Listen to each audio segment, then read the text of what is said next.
своїх жителів Україна втратила. Но й ті, що лишилися вдома, виявилися непотрібними і стали мільйонами залишати рідну землю і йти на рабовласницькі плантації Польщі, Фінляндії, Італії, Іспанії. Як це оцінюють серйозні люди низ сьогодні? Дуже жаль, що ті мільйони, куди зосталися ще громадян наших, особливо, до речі, західноукраїнських наших волинян, галичан, стали спішно покидати любиму Україну, вроді незалежну. Але що до нині продовжується, люди втікають із держави в астрономічних розмірах. Уже дивіться, навіть влада і не дерзає провести перепис, бо він може виявитися жахливим. Всім заборонено про це голосно казати.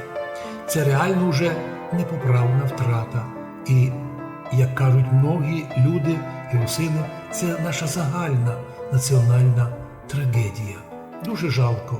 Ми хотіли, русини, інакшу державу, в якій би треба було інакше нам об'єднатися всім народам і не розкрити тут в Україні такий жахливий крайній націоналізм, щоб бити всіх на востоці русських, на западі русинів, мадярів. На днях на мадярів напали, як чули сте, там СБУ робило обыски в них у мадярських громадських організаціях. Ми з тим знайомі, що колись мене переслідувало СБУ, робило обиск в церкві. Чуть ли СБУшники не рвалися в алтар храму. Але що інтересно, тоді вони не мали проти мене нічого, а прийшли шукати докази сепаратизму. Тоді ми об'ясняли, що нема основ про то робити. Суддя взяв непідсудне діло у впровадження. Але ні, СБУ бачив, що виходу не є, дали їм приказ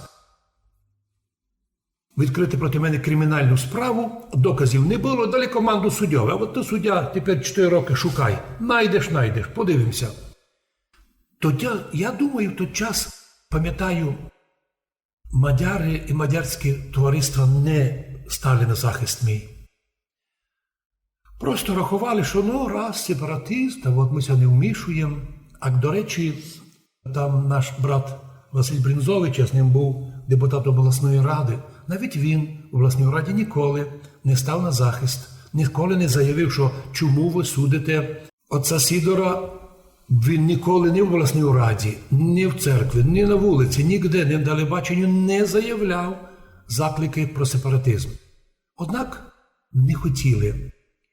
Не хотіли тоді стати на захист і, на жаль великий, так це стало, що тепер на мадярів напали. І дивіться, як у пресі читаємо, що СБУ не має доказів закликів Василя Бринзовича і мадярських товариств до сепаратизму. А вони пішли шукати такі докази.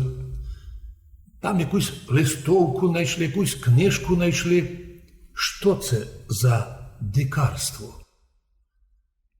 Невже не розуміє світ, що цим акцією порушуються не тільки права, а й огромна ганьба і позор Служби безпеки України, котра не має доказів, а йде їх шукати з помощью, біжать всі в масках, кричать нелюдським голосом: «К земле, лицом на землю, ложись!»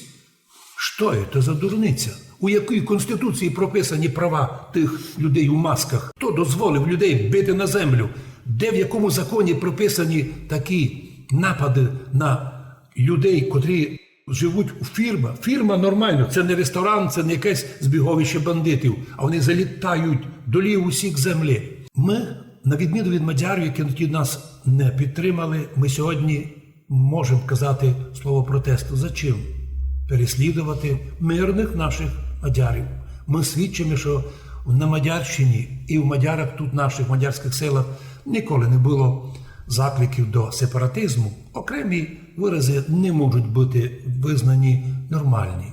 І так це стало, що і у нашій Україні у 92-му році нова влада зламала попередній демократичний закон УРСР про республіканські та місцеві референдуми від 3 липня 91-го року, де українські комуністи, тепер вже нові націоналісти перевертні, зробили свою здобич не випустити уже тепер взяли у руки всю велику державу Республіку Україна, але вилучили з того закону стару демократичну норму – право на сепаратизм. Так, там було записано, і цим правом скористалися українські громадяни і громадяни Української Соціалістичної Республіки і проголосували, їх ніхто не судив. Ну от коли поламали той закон, ці нові патріоти, вони, зламавши закон про референдум як єдиний інструмент виявлення волі народу, заборонили навіть проводити в майбутньому місцеві референдуми та найбільше ніколи не ставити на референдум питання про вихід когось, чогось із незалежної України.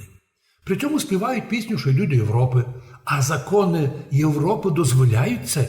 Там недавно в Європі цим правом референдуму скористалися, наприклад, громадяни Чехословаччини. Вони мирно референдумом розділилися на дві держави – Чехію і Словаччину – і мирно живуть.